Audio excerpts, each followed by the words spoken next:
Berikutan kontroversi tudung ini, berbagai tuduhan telah dilemparkan. Ada mengatakan pemerintah bersikap anti-tudung. Ada pula menggesa ibu bapa pelajar yang terlibat supaya bersikap lebih praktikal dan bertolak ansur.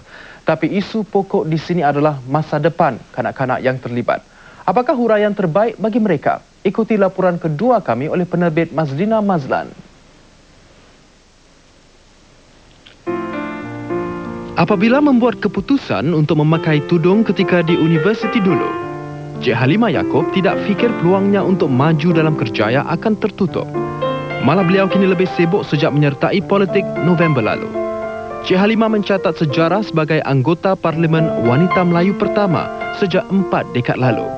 Beliau lebih menyerlah kerana bertudung. Saya diterima bekerja dengan tudung yang saya pakai. Tidak ada masalah semasa saya ditemu ramah. Tetapi ada juga soalan yang timbulkan bagaimana saya melihat diri saya sendiri memakai tudung ni dan berkenaan dengan perhubungan saya dengan rakan-rakan lain kalau saya dipilih bekerja. Bukan kerana mereka takut atau bimbang, tetapi mereka tidak tahu bagaimana untuk mengatur ataupun berurusan dengan kita. Mereka takut sama ada mereka melakukan sesuatu yang tidak diterima dari segi Islam ataupun akan menimbulkan kemarahan kita. Jadi mereka agak ragu-ragu. Jadi kita memainkan peranan juga untuk meyakinkan mereka bahawa tidak ada apa-apa masalah dan apakah melalui tindak tanduk kita dapat meyakinkan mereka. Berikutan perkembangan isu tudung di Singapura, kita lihat ada semacam timbul satu tanggapan bahawa pemerintah Singapura kononnya bersikap anti-tudung. Dari pengalaman anda sendiri, apakah tanggapan ini sebenarnya berasas sama sekali? Saya rasa kita tidak boleh kaitkan isu tentang anak-anak yang keempat ini, yang kecil ni, 4 orang. Isu tudung dengan kemasukan mereka di sekolah rendah dan dengan sekaligus membuat satu macam kesimpulan bahawa pemerintah anti tudung atau tidak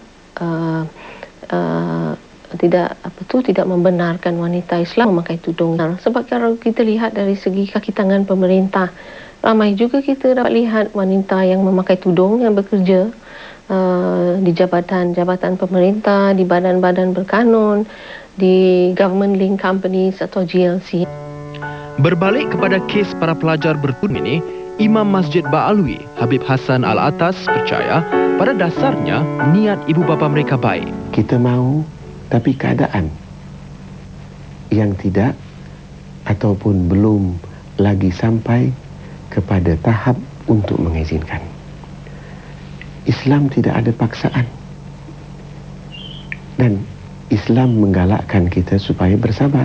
Jalan yang kita lakukan ini mestilah kita mengambil jalan supaya orang-orang lain itu gembira dengan kita, terutama masyarakat kita, dan kalau termasuk orang-orang bukan Islam, kita harus lebih lagi teliti, lebih lagi menjaganya supaya mereka akan memandang Islam sebagai satu agama yang senang mereka iaitu berbicara dengannya. Kini kes mereka nampaknya menemui jalan buntu. Namun dilaporkan saluran undang-undang tetap terbuka. Kajian kami menunjukkan kes ini agak mirip kes tuntutan sekumpulan penganut agama Jehovah Witness pada tahun 1970-an dulu. Di bawah kes yang dihadapkan di Mahkamah Tinggi, kumpulan ini menuntut hak di bawah artikel 15 perlembagaan untuk mengecualikan anak-anak lelaki mereka dari menjalani perkhidmatan negara atas dasar agama. Namun mereka gagal kerana ia melanggar Akta Perkhidmatan Negara. Peguam Rohim Sarip menjelaskan artikel yang sama boleh digunakan bagi kes tudung. Mereka harus membuktikan yang seseorang budak itu yang baru berumur 7 tahun, adakah wajib bagi budak itu memakai tudung. Kalau didapati itu tidak wajib, dan dengan sendirinya mungkin mahkamah akan mengatakan yang apakah perkara agama yang mereka langgar. Soal kedua yang mereka harus yakinkan mahkamah, adakah ini tidak menjejas keselamatan awam yang melibatkan ketenteraman Singapura. Mungkin satu hujah yang boleh diketengahkan adalah adakah dengan tindakan ini masyarakat Singapura akan berbelah bagi, masyarakat Singapura akan huru-hara dan kucar-kacir. Nasihat saya kepada ibu bapa adalah benarkan anak-anak mereka teruskan pelajaran mereka. Nah, pada saya mereka adalah anak-anak kecil, anak-anak perempuan, dan itu adalah penting. Pada saya, bagi seorang wanita, pendidikan amatlah penting. Pendidikan penting kerana ia memberi peluang-peluang untuk memperbaiki diri, untuk memperbaiki masyarakat yang tidak akan terbuka kepada mereka jika mereka tidak mempunyai pelajaran. Jaminan sudah diberikan pemerintah. Jelas isu tudung akan terus mendapat perhatian. Namun masyarakat Melayu Islam diminta segera memandang ke hadapan kepada realiti yang lebih mengancam, iaitu anasir terorisme dan penakatan Singapura jika masalah ekonominya tidak dihuraikan segera. Sentiasa berusaha untuk menambahkan ilmu pengetahuan. Pikiran kita juga tidak boleh kita sempitkan. Sahabat-sahabat kita mesti kita luaskan juga. Apabila kita mengambil sesuatu ilmu, sesuatu pelajaran, ambil dengan tekun, ambil dengan sebaik-baiknya, belajar dengan sebaik-baiknya, sehingga kita menjadi ahli yang sebaik-baiknya. Apabila kita menjadi ahli dalam ilmu itu, kita tidak akan mencari masyarakat, tetapi masyarakat akan mencari kita. Saudara, dalam isu ini ramai menyalahkan Kementerian Pendidikan yang dilihat sebagai badan pemerintah yang terlalu keras hati. Selepas ini kami bawakan wawancara kami dengan wakil kementerian tersebut, iaitu Setiausaha Parlimennya dan AP Melayu Hawazi Daipi dalam Perspektif Detik.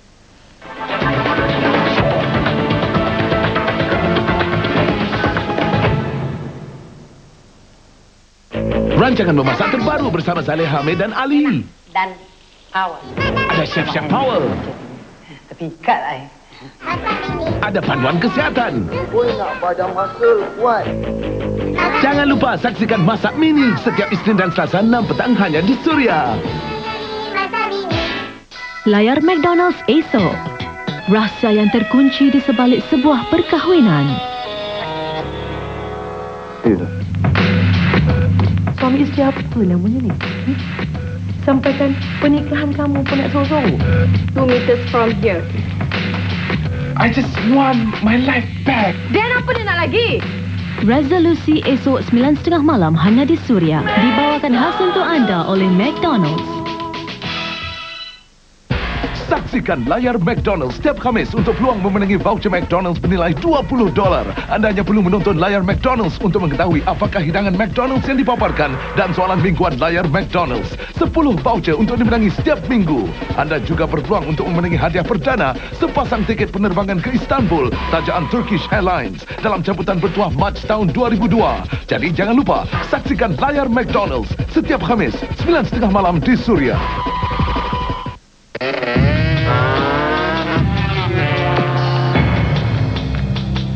Syah aja nak sorok dari Lin tau. Bergaduh pandai lah. Hanya tu je yang kau tahu. Selamat tinggal.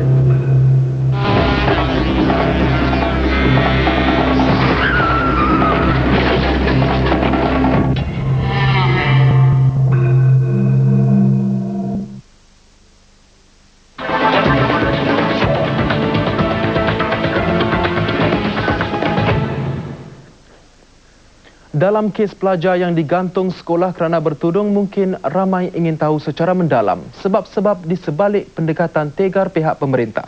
Perspektif Detik malam ini membawakan wawancara khas bersama Encik Hawazi Daipi, Setiausaha Parlimen bagi Kementerian Pendidikan. Dua pelajar darjah 1 telah pun digantung pembelajaran mereka Isnin lalu. Dan dengan demikian mereka tidak akan dapat meneruskanlah pelajaran mereka di sekolah nasional. Pandangan Cik Hawazi tentang kes pelajar-pelajar yang digantung ini? Pertama-tama, peraturan sekolah mengenai uniform dan mengenai perkara-perkara yang berhubung dengan keseragaman di sekolah menetapkan bahawa pelajar yang melanggar peraturan boleh digantung daripada sekolah. Dan apabila mereka secara berterusan meninggalkan sekolah, mereka boleh nama mereka boleh dipotong dari sekolah. Tapi dalam episod yang sekarang ini, saya berharap bahawa ibu bapa yang terlibat akan memikirkan dengan sedalam-dalamnya apa yang anak-anak mereka tidak akan kecapi melalui sistem persekolahan nasional kita yang memberikan peluang bagi anak-anak kita belajar dalam suasana di mana mereka boleh berinteraksi dengan kanak-kanak yang lain dari pelbagai kaum, supaya mereka mempunyai suasana pemasyarakatan atau socialization yang sebaik mungkin sejak kecil lagi. Keputusan terakhir bergantung pada ibu bapa, tapi saya berharap mereka dapat berfikir dengan sebaik-baiknya, bijaksana, memikirkan masa depan anak-anak mereka. Ini tidak bermakna bahawa pintu sekolah tertutup sama sekali bagi anak-anak yang terlibat, kerana jika mereka sedia untuk kembali ke sekolah menggunakan uniform sekolah yang seragam, mereka boleh diterima kembali ke sekolah tersebut. Dan kini kita sentuh tentang usaha AP Melayu dalam mengemukakan isu tudung ini kepada pemerintah. Apakah yang telah dilakukan sejauh ini, Cik Hawazi? Para anggota Parlimen Melayu dan Islam telah mengajukan harapan dan hasrat dan keinginan masyarakat Melayu dan Islam secara umum kepada pemerintah, khususnya kepada Perdana Menteri. Dan saya ingin menekankan bahawa Perdana Menteri seperti yang boleh kita saksikan memahami harapan, aspirasi dan keinginan masyarakat Melayu dan masyarakat Islam itu. Bagaimanapun, Perdana Menteri juga berpendapat bahawa kita harus membina suasana yang sentiasa baik bagi kita membina perpaduan dalam masyarakat dan juga di sekolah. Dan di sekolah melalui sistem ataupun peraturan mengenakan pakaian seragam. Para anggota Parlimen Melayu dan Islam menyokong dasar tersebut. Dan kami berharap bahawa masyarakat Melayu dan masyarakat Islam dapat menyokong hasrat tersebut kerana ia baik bagi masa depan kita semua, termasuk masyarakat Melayu dan Islam. Bagaimanakah isu ini dapat kita atasi dengan sebaik-baik mungkin? Saya rasa ini bukan satu isu yang boleh kita selesaikan dengan secepat mungkin, dalam erti kata bahawa keinginan masyarakat Islam dapat dipenuhi dan hanya dihuraikan jika dan apabila harapan masyarakat Islam dapat dipenuhi. Kita harus memahami tujuan dan matlamat dasar yang meminta ataupun menghendaki anak-anak kita menggunakan pakaian seragam di sekolah, iaitu untuk memastikan bahawa kita mempunyai ruang bersama di mana anak-anak kita dapat bergaul dengan sebaik-baiknya. Yang kedua, apabila terdapat tuntutan dari satu-satu kaum yang dipenuhi, pasti sekali akan wujud tuntutan dari kaum-kaum yang lain. Dan ini akan membataskan lagi ruang bersama yang saya katakan tadi. Akhirnya, kita akan mempunyai ruang bersama yang lebih kecil pada masa depan. Apakah permintaan-permintaan ini dan bagaimana MUI mengendalikan permintaan-permintaan ini?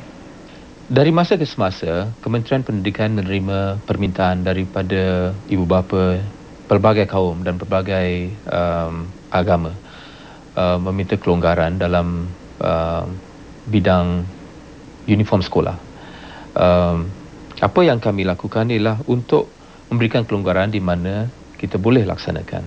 Seperti jika ada permintaan supaya skirt bagi pelajar wanita dipanjangkan sedikit untuk di bawah paras lutut, ataupun bagi lengan baju dipanjangkan sedikit daripada siku. Ini semua boleh dilaksanakan. Demikian juga dengan permintaan peribadi daripada ibu bapa untuk anak-anak mereka menggunakan slack atau seluar panjang bagi masa latihan jasmani atau physical education. Ini boleh dipertimbangkan, dan biasanya pihak pengetua-pengetua sekolah memberikan kelonggaran bagi ibu bapa dan bagi anak dalam soal-soal tersebut. Tapi kita juga harus ingat bahawa uniform sekolah merupakan sesuatu yang boleh memberikan identiti kepada sekolah, dan ini memberikan rasa kekitaan di kalangan anak-anak kita, para pelajar sekolah, ke atas sekolah mereka. Ini merupakan satu perkara asas yang perlu kita ingat, dan kita hargai peraturan bagi para pelajar mengenakan pakaian seragam di sekolah yang tidak bermaksud untuk menidakkan keinginan masyarakat Melayu atau masyarakat Islam menggunakan pakaian yang sesuai dengan ajaran Islam. Kerana peraturan tersebut dikenakan ke atas semua kaum. Dan saya telah bertemu salah seorang bapa tentang anaknya yang telah dikantung sekolah Isnin lalu, dan menurutnya beliau sanggup membuka tudung anaknya di darjah 1 jika beliau diberikan kepastian bahawa anaknya itu akan dibenarkan untuk memakai tudung pada sekolah menengah. Pandangan Cik Hawazi katakan tentang permintaan bapa ini bagaimana? Pertama-tama, kita harus fahami bahawa peraturan bagi mengenakan pakaian seragam sekolah tidak berdasarkan kepada usia. Bagi anak-anak kita di sekolah, baik di sekolah rendah, di sekolah menengah ataupun di maktab rendah, terdapat peraturan bagi para pelajar dan murid mengenakan pakaian seragam untuk mencapai matlamat-matlamat yang saya sebutkan awal tadi. Jadi dia tidak berdasarkan kepada usia. Dan Cik Hawazi, baru-baru ini Perdana Menteri telah mengatakan bahawa setiap kaum minoriti itu akan diberikan ruang, ya. Namun mereka juga harus bersedia untuk bertolak ansur lah. Juga telah terdapat saranan kepada masyarakat Melayu Islam supaya menciptakan satu perseimbangan dalam usaha mereka untuk katakan mengekalkan identiti mereka sebagai masyarakat Melayu dan Islam, dan juga dalam konteks katakan negara Singapura yang berbilang kaum. Apakah cara terbaik untuk kita menciptakan keseimbangan ini? Tidak ada tegahan bagi masyarakat Islam dalam mengerjakan ajaran-ajaran agama kita di Singapura. Malah sebaliknya, kita mempunyai kebebasan yang begitu luas untuk mengembangkan syiar Islam. Kita berupaya membina dalam suasana di mana kita memberi dan menerima dalam masyarakat majmuk ini. Kita dapat membina masjid yang lebih baik, masjid moden di estet-estet perumahan kita. Kita meningkatkan lagi pentadbiran urusan haji. Kita mempercakapkan lagi cara kita mengumpul dana melalui zakat fitrah dan zakat harta. Tapi kita berdasarkan kepada tuntutan berhubung dengan pemakaian tudung di sekolah ini, ia memberikan saya gambaran bahawa banyak sekali yang perlu kita lakukan untuk membina jambatan hubungan kaum, untuk membina ikatan yang lebih padu lagi di kalangan pelbagai kaum di Singapura. Cara-cara yang beradab, cara-cara kerukunan yang berdasarkan kepada adab Melayu yang diperkuatkan oleh ajaran Islam harus kita laksanakan dan harus kita terus amalkan, supaya kita juga akan mendapat manfaat yang sebaik-baiknya daripada dasar yang telah pun memberikan faedah kepada semua kaum, termasuk kaum kita sendiri. Sampai di sini saja rancangan kami malam ini. Jika anda ingin berutusan dengan kami, sila emailkan ke alamat detik@suriachannel.com. Sehingga bertemu lagi, salam hormat.